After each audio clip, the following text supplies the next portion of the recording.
I got you rolling. Oh, you're rolling. I am. All right, Mark. All right. All right, Mark.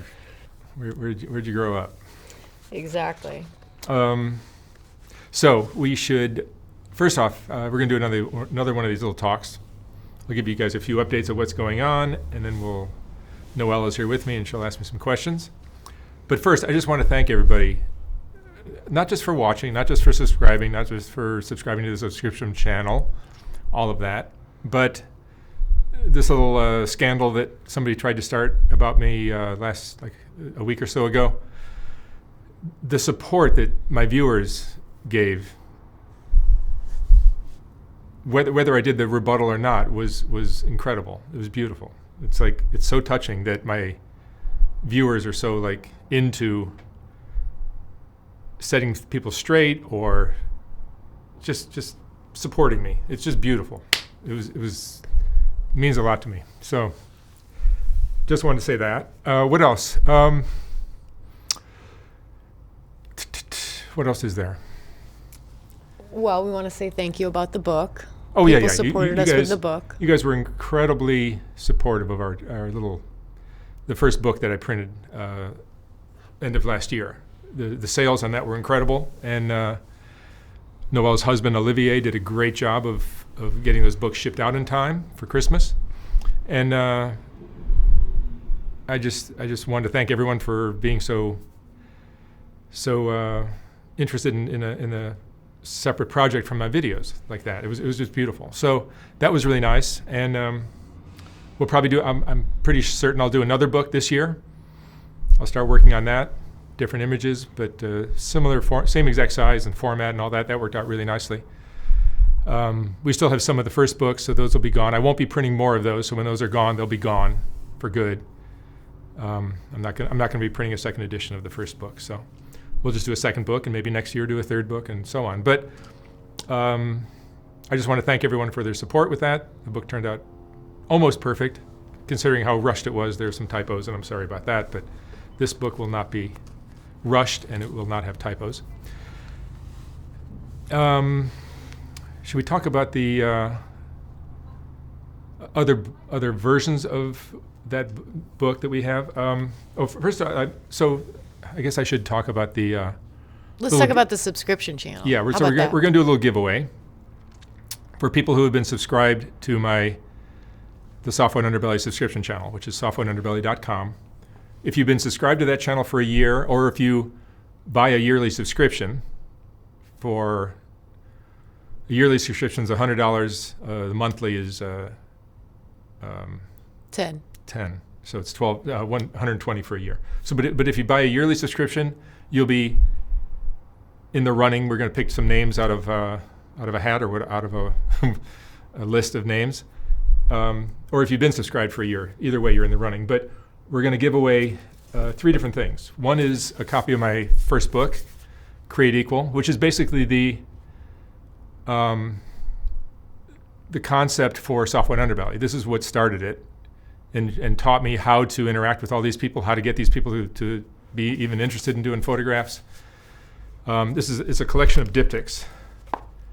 It's they're all presented as pairs of images. And in the gallery, when the shows were being shown, they were framed together. So they're all diptychs. So that book is out of print now. It's very hard to find. When I moved into this studio from downtown, I found 3 copies of it. So we're gonna give away one of them. It's probably, the last time I saw one on eBay, I think it was like $4,500, I think. So it's probably a valuable book. And you're gonna sign it. And I'll sign it, of course. I'll sign it to whoever's name gets pulled.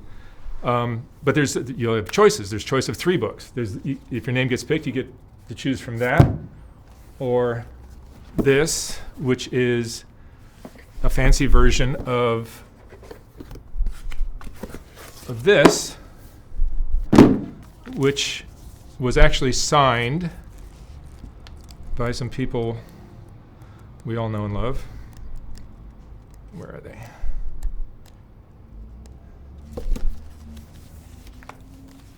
The Whitaker family signed their book, all of them, Timmy, Betty, Kenneth, Larry, And even Ray and Lorraine signed this thing.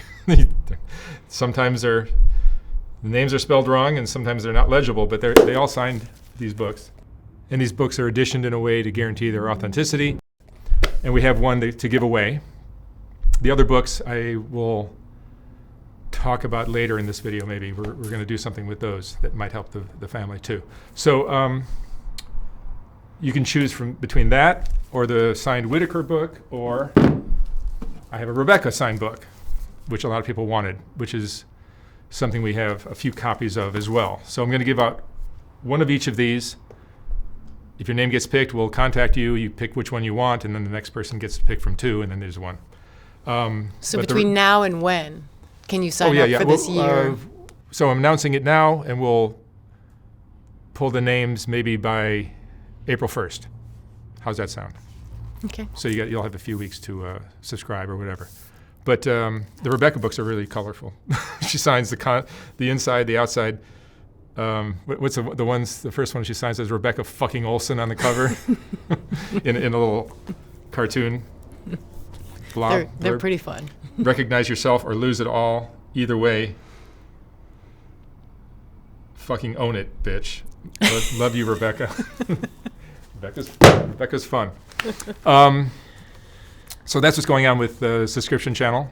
Can we talk a little bit about how the reason we want to push our subscription channel is because we're being demonetized constantly? Oh yeah. I mean, my YouTube channel, especially the last 3 months. Yeah, lately it just seems more and more my content is getting demonetized, and it just becomes harder and harder to even cover my expenses of doing this work on YouTube, because it's just I'm putting up these videos for free, and they cost a lot. I mean, between this studio, the Skid Row studio, the travel, the assistants, everything adds up, and if I can't make money at this, it just becomes very difficult to survive. And if I'm not that the GoFundMe really supported me or this project, but it in one way or another did, because I was giving that money to the interviewees. I'm still continuing to do that for most of people, not all the people, but especially when I'm a Skid Row, I'm spending a lot of money. But the subscription channel is a great way to support what I'm doing. The book is as well. The book sales, which are softwhiteunderbelly.org. The subscription channel is softwhiteunderbelly.com. And but those videos are posted the night before. I post on YouTube, so you get them a day early. There's also some additional videos. I'm going to try to start putting up more and more exclusive videos on that channel too. So that'll make it worth subscribing, hopefully. And there's a chance that you might have to censor a couple of the videos for YouTube, which would be uncensored. I've been censoring a lot for YouTube, yeah. They'll go on the channel as uncensored. Yeah, absolutely, they're uncensored. Yeah. There's a couple of Rebecca and videos that need some heavy censoring lately. So, yeah, so the censoring does not come into play on that channel. And what else? How to apply. Let's talk about... We get a lot of people asking for... How would I submit myself for an interview? I mentioned this in the last talk I did like this. If you send just a paragraph or two of your story, these are for people who want to be considered for an interview on my channel. You send a paragraph or two of your story to info@softwhiteunderbelly.com, along with a little video of yourself. It's just so I can see how you speak and what you look like. It doesn't have to be long. It can be if it's emailable, but if it isn't, just 10, 20 seconds of just you speaking would be enough. And just tell us where you're located and what your story is, and we're all set. And we'll get back to you if we're interested. We're finding a lot of people that way, a lot of great stories that way. And what kind of stories are you looking for these days? Oh, that's a good question. I mean, really anything. I mean, like, we're not looking for drug stories as much, because I can go to Skid Row and get all the drug stories I want. But anything from, one of my favorite interviews was Wayne Slappy, the high school teacher, or the basketball coach that we just posted. That was a beautiful story. I mean, it's not a train wreck, so maybe people that want the train wreck stories wouldn't respond to it, but I thought it was a magnificent talk. But even like anything, it doesn't have to be a sexual abuse story or a drug story or a gang story or anything. It could be anything. It could be a school teacher. It could be a doctor, lawyer, dentist, garbage man, plumber, housewife, anything. Because if people everyone's got an interesting story, and if it's well told, if it's a good storyteller, then I'm interested. So don't feel like you're too limited in terms of what content we're looking for, because I'm honestly looking for anything. Anything is interesting to me, especially if it's a story well told. You can talk about what you had for lunch yesterday. It could be interesting. So I would love to ask you this question right now because we're talking about that. What are some of the video intros that got your attention for people that got on the channel? Oh, Noelle goes through my emails and picks out the ones that are interesting. And there have been some that are so good that I say, I got to use that in the intro of the video. Julius, the UFO abductee in Kansas, I just loved his intro. It was just his video that he sent. He shot in his car. A lot of these are shot in their car. People are just sitting in their car. It gives them privacy, and they just point the camera at themselves. If you do it horizontally, it works better because I can actually use it in a video better. But they're just so fun, and we have a blast looking at these things. They're so interesting. Everything's so different. There's never really the same story. Always, yeah. I mean, the people that submit themselves are just fascinating, and it takes a lot of courage to come on here. You know, some of the younger people that are like still in high school that came and did this. You know, it takes a lot of courage to do that. It takes a special person. So, I just want to thank all the interviewees that I've either found on my own or people that have emailed us and come in, and we're flying people in from all over the country sometimes. So, or people are coming to LA or California, and we figure out a way to coordinate with them. So that's been great. It's such a fun project for me. Noelle used to work with me in my advertising career, and we enjoyed that, but this is so much more fun because I can post whatever I want. It's always a new story. That's the fun of it. And everybody's story is unique and interesting. Just and unique. I just love it. Still having a blast at it. 5 years later. Early April will be 5 years. Wow. Of doing this. Almost every day, pretty much. I know we hit 1 billion views recently, I think a month ago or so. So 5 years in. I'm not impressed. Right. Well, I'm glad that we talked about the sub channel because I do think it's nice for the viewers to know that the reason we have it is to try to help support the channel. Yep. You're going to ask me some questions? Yeah. Okay. You did good last time. I have a few. It's so funny. Your phone lights up all the time and people just ask you for money. So my first question to you is, what's the nicest thing somebody's done for you? Shit. Caroline down on Skid Row more than once came up to me and gave me $20. That was sweet. That's so She doesn't have cute. $20 to give. But she gave me $20 one day. It was just like, I just appreciate you. And it's like, here, I want you to have this. I'm like, so I took it from her because it's like she wanted to, I give her lots just for nothing, just not for interviews. I have a soft spot for Caroline. So when I see her, sometimes and I see her struggling out there, trying to make some money, get a date. It's just, I'll give her a little bit of something just to make her day easier. But for her to give you money, I bet that made her feel great. Yeah, right. I mean, that's how it really works. cool. That's how it works. I mean, like, the more you give to others, the more you feel good about yourself. Mm-hmm. I learned that a long time ago. I thought it would be fun to ask you a little bit about, again, how you started. You've been filming now for 50 years, I think. You started shooting at 14, right? Yeah, 50 years. Jesus. Do you, I think people would love to know a little bit about your early side of shooting pictures. What started your career? I was always an artist. I was always drawing, painting, creating some kind of visual. I'm super visual. Even when I find people to interview, I'm looking at the visual. I'm not really thinking about the story. I'm looking at the visual. That's why I always ask for a video when people submit. But I was always drawing, painting, doing something, and then, I realized my dad had a camera in the drawer under his stereo, and I said, "Hey, can I play with that camera for a bit?" And he goes, "Yeah, sure, go take it." So I did, and I loved how photography was a combination of almost like a scientific document. Like, here's what this person looks like on that day it's a record. It's like a scientific record of who they are. But then there's also an artistic interpretation. Like you can light it a certain way. You choose the camera angle. You can decide whether it's color or black and white, or how to style them, or whatever, how to pose them, all that stuff. And it becomes like an artistic interpretation, or expression, but it's also a scientific document at the same time. And that fit my personality perfectly.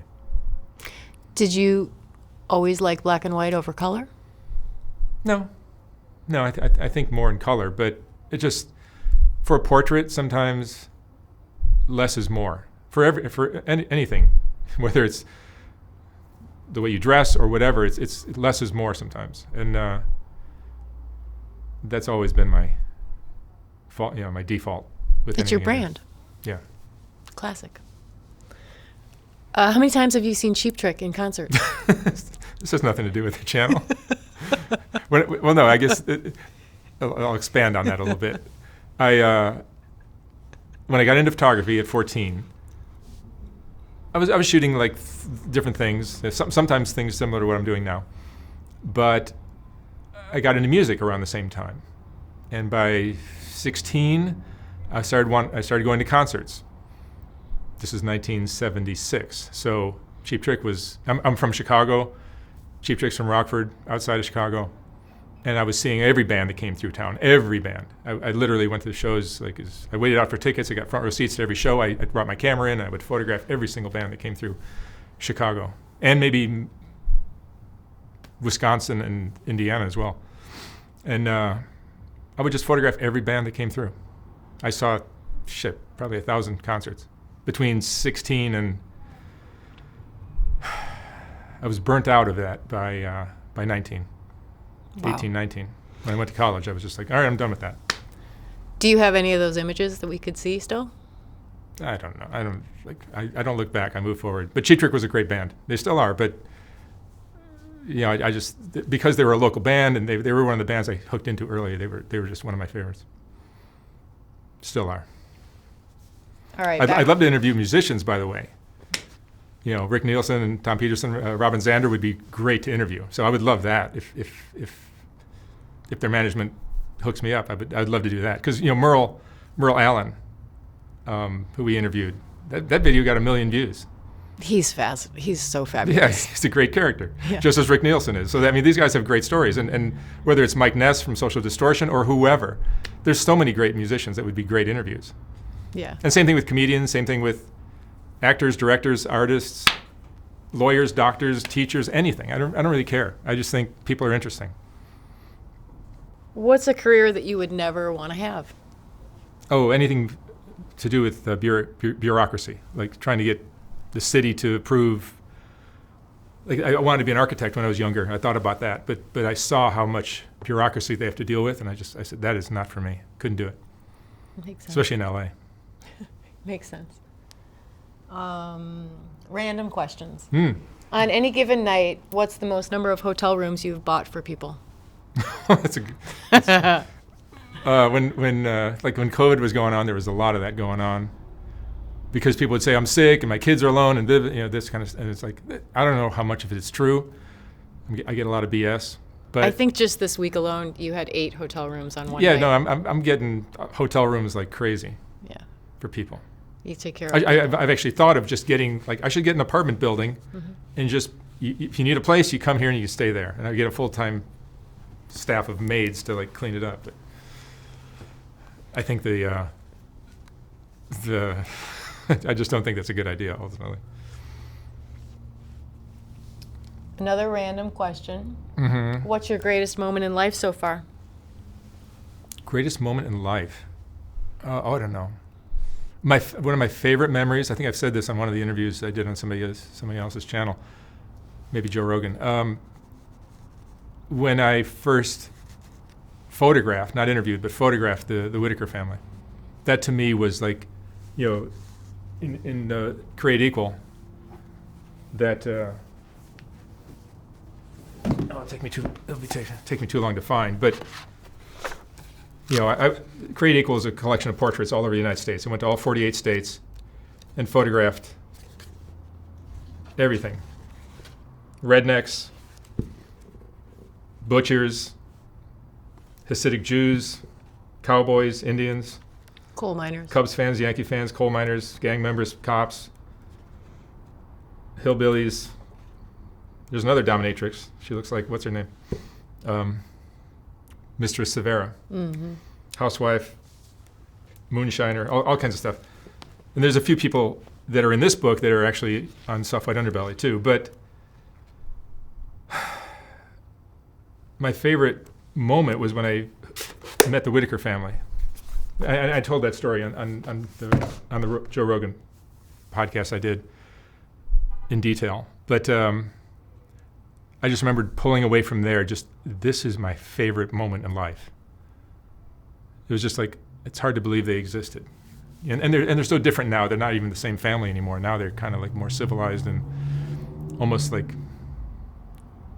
they have a fan club everywhere they go now. So they get recognized. They get recognized. They get love everywhere they go now. That's so nice. It's really beautiful to see. Mm-hmm. What's the biggest lesson you've learned out of 8,000 interviews? Oh, I mean, you mean just from this project? Yeah, just from this one. This is not in life. This is just for this project. Because I'm dealing with so many people that are just not, they're not like you and me mentally. They're mentally unstable. They've got issues going on. Sometimes they're con artists. Sometimes they're hustlers. Sometimes there's threats of, could be anything from violence to getting robbed to anything. And I sometimes throw myself into situations that are really not wise. Like I remember being in Memphis once, and I was photographing all these pimps and prostitutes at this motel in Memphis. And this, me and Axel, these white boys pull into the parking lot, and the pimps are all just sitting by their cars looking at us and like, who the hell are these two guys? And they figured out pretty quickly that we're not cops. And then I started asking some of the people to do interviews, and that started happening. And I interviewed like probably more than a dozen people that first day, and more the next day. And I remember the one pimp who I got friendly with, Dro. He told me later on, he goes, when we first saw you, we were just trying to figure out how to rob you guys. And then once he interviewed with me, he kind of like got comfortable and got to like me, and I never got robbed. But he says, you carrying a piece? You carrying a gun? I forget the term he used. I don't know what the slang is for that, but he said, you got a gun on you? And I said, no. He goes, you're the only one in this parking lot that does not have a gun. And you got a fat wallet. Like you're sitting pretty right now. Yeah. So. But you didn't get robbed. What's that? You didn't get robbed. I did not get robbed. And maybe I carry a gun now. I don't know. I don't want to advertise that I don't carry a gun because I've been given guns. I had a few people I've interviewed who have given me guns, people from law enforcement. But I throw myself into these situations that like you learn that I'm going to figure it out. I don't know what I'm going to have to figure out. I don't know how I'm going to figure it out, but I know that I've been around the block enough times now to know that whatever comes my way, I'm going to figure it out. That's what you gain with experience. When I couldn't have done this project when I was in my 20s or 30s. I just was not mature enough. There's no way. Even 40s or 50s, I don't know if I could do it. But now I am capable of handling and doing whatever is necessary in any situation. But that doesn't mean one day I'm not going to pull up into somebody's driveway in Appalachia and he's cooking crystal meth in the back, and he sees me and he's on a bender and he's on a good one, and he's got a gun and he thinks I'm a cop and he just shoots me through the head. That could happen. Let's hope not. Welcome to my project. Yeah, let's hope not. Hopefully that won't happen. Who's a person you would trade a place with for a day?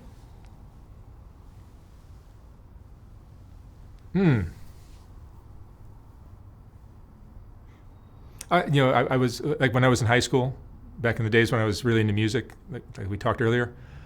Eddie Van Halen was the shit to me. Like a lot of red-blooded American men, young teenagers.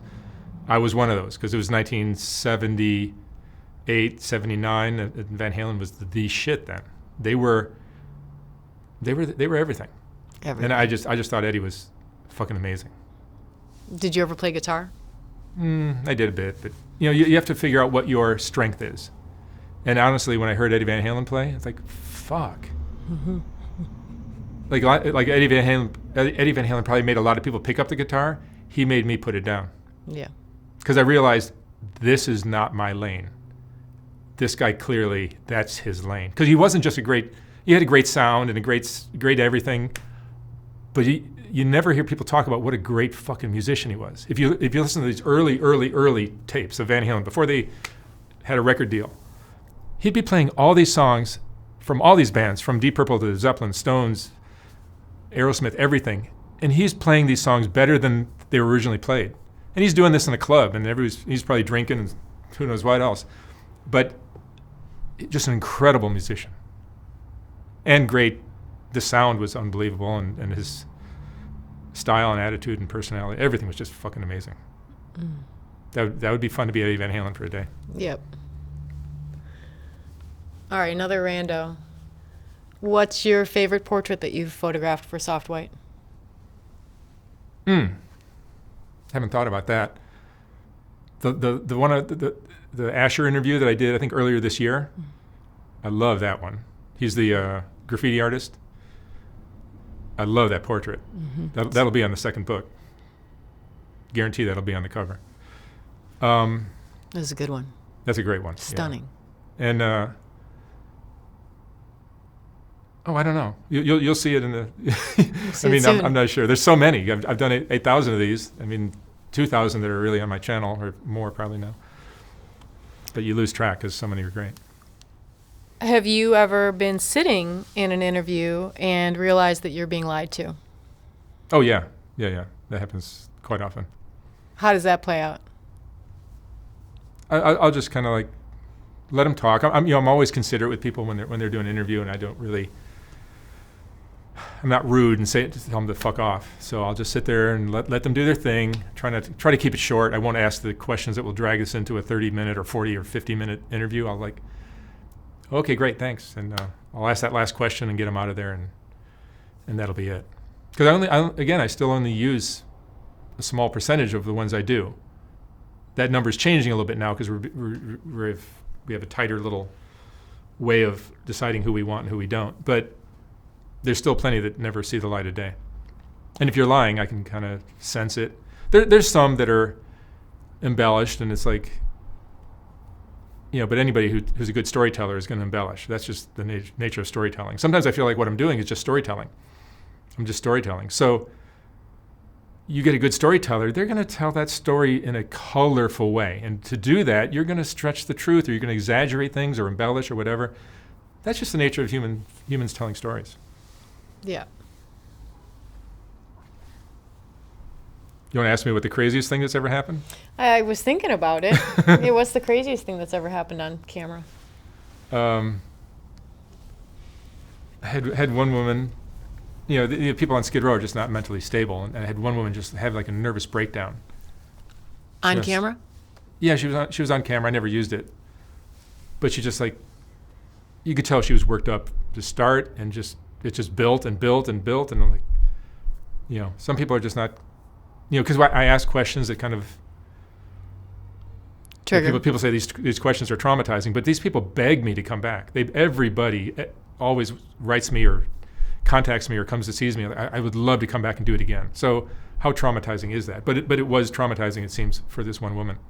Out of 8,000 interviews, that happened only once, but she just ran out the door. That's why my Skid Row studio is nice, because the street is literally just right outside my door. That's why it's so noisy down there. And then I got a gun. This guy named Victor pulled a gun on me once. Was it loaded?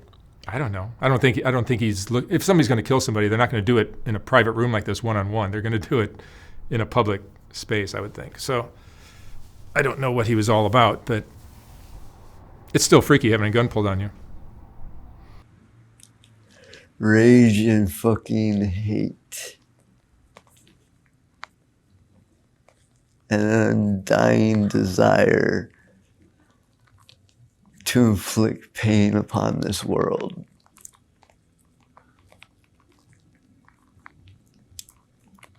so all the pretty people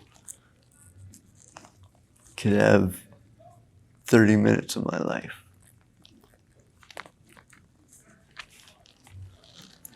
You know?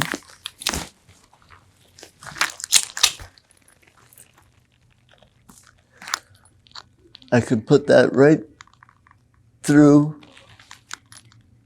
into your brain. It's freaky to be, yeah, or robbed. You've been robbed a couple times too. Yeah, I know had that. a gun to my face down on Skid Row. Got robbed early on. Had the studio broken into. Had my car broken into twice. Had a tranny in San Francisco steal my camera bag. That's a my good very story. expensive camera, and took off with it. Caused a big commotion in the hotel that I was shooting at, and got kicked out. And she had taken the camera out of the bag and put it in her purse, and just, all right, I'm leaving. So she left. And then we realized the camera was gone, but I got it back. How'd you get it back? I'm just a miracle worker. You are a miracle I worker. make crazy shit happen. I love that about you, Mark. I I really do. You've seen me do some crazy things over the years. It's never a boring day at Soft White. Yeah, we have some crazy days here. What's the craziest thing you've ever done?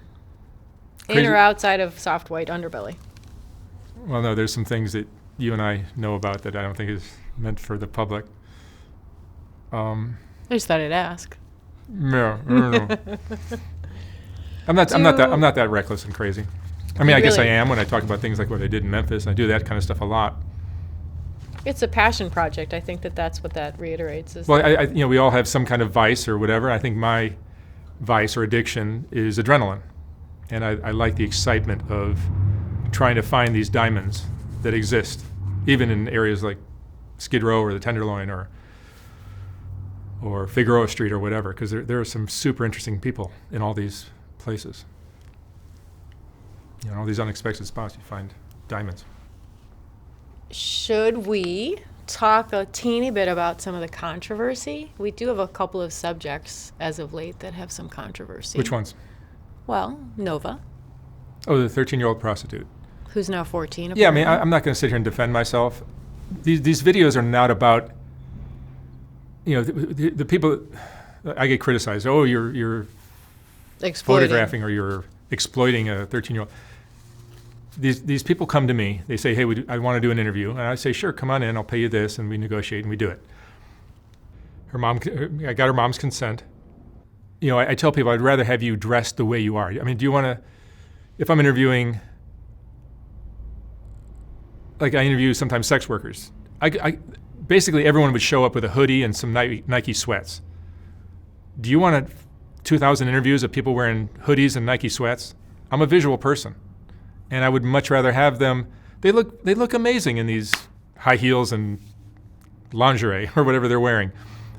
I would rather have that because that's how they're working. That's how they're making money. And what I'm trying to show us, the purpose of this channel is to show us, it's a mirror on our society. I'm showing us what we have built, what we've created. This is the society we've created. We have 13-year-old girls on the street. I'm not blaming anybody. I'm sharing the story of how she got where she is. Maybe you could deduce something from her story to figure out where the problem might be, and maybe we can fix things from there. But I'm not saying who's to blame. I'm not saying you should be doing this or shouldn't be doing this or whatever. I'm just pointing out that there's a lot of girls doing OnlyFans now. There's a lot of girls selling their bodies. A lot of guys selling drugs. A lot of crazy shit is going on in our country, and I'm just trying to point out this is what's going on. I'm not saying I approve of it or I disapprove. I'm just letting us see what we've created. And I think when I get criticized for it, you didn't even know this existed. You didn't even know this existed until I did these videos, and now you're all up in arms about it. I could have just not done these videos, and it would be flourishing in the dark, and no one would know about it. So now it's exposed, and I get criticized. I think the reason I get criticized, when I see that kind of criticism, I see through it very quickly, and I think they're upset. They don't know how to fix the problem. Let's blame the messenger. So I feel like a lot of people. people don't even watch the videos. They just jump to comments. Oh, I see a lot of comments that, obviously, I'm going to start leaving the nugget of information for the very end of the videos so that people will make comments that don't even watch the whole video, and Yeah. it'll be revealed. I mean, But the video's there here's what I wish YouTube had. some kind of system where you had to watch the entire video in order to leave a comment. Because people are leaving comments after like watching 3 minutes of the video. It's true. It's like... It's sort of the nature of social media. It's just a strange portion of it. Yeah, it's crazy, but that's what... So we encourage people to watch the videos, I guess is what I'm saying. Yeah, we I mean, encourage you to watch the video first and then leave a comment. There's a whole story there. If you don't want the whole story, then go ahead and make a comment on a portion of it. And like Mary, the Amish woman, that was a fascinating interview and everybody loved it. And she was dressed peculiar for her as well. And everybody noticed and she spoke about it and it was fantastic. Yeah, she was great. Great interview. One of my favorites. You got to remember, I'm a photographer. I'm not an interviewer. I mean, maybe I'm doing interviews, but I still consider myself, I'm just doing photographs, and these interviews are just like a backstory for the photograph. So I'm not really, I'm just trying to make the photo, I'm trying to give you the backstory for the photograph. Because if you saw that photo of the Amish woman, you wouldn't know her whole story. Her whole story is fascinating. That's why that video is doing so well. It has like over 1 million views. It's because her story is interesting. It's not just that she's an Amish woman. So she's so brave. Yeah, but there's a lot of things going on in some of these stories that are very unusual. I think you and I both enjoy the fact that it's never the same each day. We do like these diverse stories. So since you've opened up the door, let's talk a little bit about Sadia and Orion videos. That'd be interesting. Yeah, so I just think these are topics that are, I mean, I suspected that the James Sexton video, the divorce attorney in New York, who I interviewed, that did so well, and I was fascinated by, I just thought, I was really looking forward to that interview before I did it. I just knew that was going to be interesting. He's such a great speaker. He's a great speaker, and what he said was fantastic, and that video's got how many views now? I think 5 million. I think he just hit 5. 5 million. He's so charismatic, and he has so much advice. Yeah, Jim is awesome. That's like a free session with him. You just saved $500 to $1,000 by listening to that video. Every person should watch that video before you get into a committed relationship or a marriage. But Sadia is somebody who I discovered through Chris Williamson's channel. Chris is great. He's another YouTuber. He's fucking amazing. I love his channel. He interviewed Sadia a few times, and I saw her, and I'm like, oh, she's really great. She has some interesting perspectives on relationships, and it isn't a purely female perspective, nor is it a purely male red pill perspective. I think she's just basing her information off of the knowledge that she has picked up through doing sessions with her clients, through being an attractive woman in London. Now she lives in Dubai. But I just think Sadia is really amazing. And then Orion is somebody who I discovered shortly after I discovered Sadia. And I think Orion is one of my favorite people to interview because he has such interesting insights. Now, I understand they are hair-raising and triggering insights that he's sharing sometimes that piss people off. I never saw... I think his first video had more comments per view than any video I think I'd ever done on my channel. It could be different now. I don't know if things have calmed down, but he had so many comments because people were so worked up over what he was saying. Mm-hmm.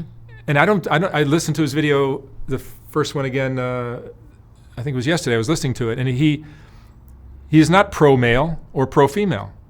I think he's totally unbiased. He's just... Because he says lots of things that are really harsh about men, especially younger men. Like, you're fucked. You're fucked. You're not going to, you have nothing to offer anybody, and you have to understand that. And he says things about women that are not what women want to hear. But I think we can all benefit if we just listen and learn. There's things to listen and learn. I think, it's not, I mean, sometimes he is a little, it almost comes off as harsh the way he presents it. And I don't know that I have 100% his view on everything, but I still believe in love and all that kind of stuff. But if you listen to what he's saying, it's not untrue. You can't say anything he's saying is not accurate. It's a very interesting point of view. I just think I'm going to do another one with him. We're getting to get together again in March. And I just find him fascinating. He's another great channel that I watch. He's got Psych Hacks on YouTube. Great channel. I just find him fascinating. I don't believe he is pro-male. He has mostly male clients. I'll give him that. But I think his insights, what he shares, they're close to the truth, or they probably are the truth as much as I've heard all kinds of clinical psychologists share their talks on about romantic relationships, and they're also dry and boring, and they just feel off target. Whereas what Orion is sharing is, man, I think it's the most refreshing, interesting, and I think accurate stuff I've ever heard. I love that. Yeah, I think he's amazing. Dr. Owen Muir is another one who, and Carlene, I don't remember Carlene's last name, I'm sorry. MacMillan. Yes. They are quite fascinating as well. Mm-hmm. And that video didn't do as well as we had hoped. No, because I mean, I didn't expect it to. Mm-hmm. But just like Wayne Slappy, that was the most disappointing of all, because I think that's the best video on my channel, or one of the best, certainly this year. But the doctors have some really interesting things, and the reason I bring them up is not only because I know I enjoyed that interview quite a bit, but also because of the technology that we've been talking about quite a bit, mm-hmm. about depression, and it's a segue into talking about Rebecca. Yeah. Because, I mean, there's some backstories with all these stories that are somewhat controversial on my channel, whether it's the Whitakers or Rebecca. The Rebecca backstory is I got together with Owen and Carlene right around the time that Rebecca was Rebecca's always been a train wreck, but I had a conference call with Owen and Rebecca was in a pretty sober state at that time. This is earlier this year.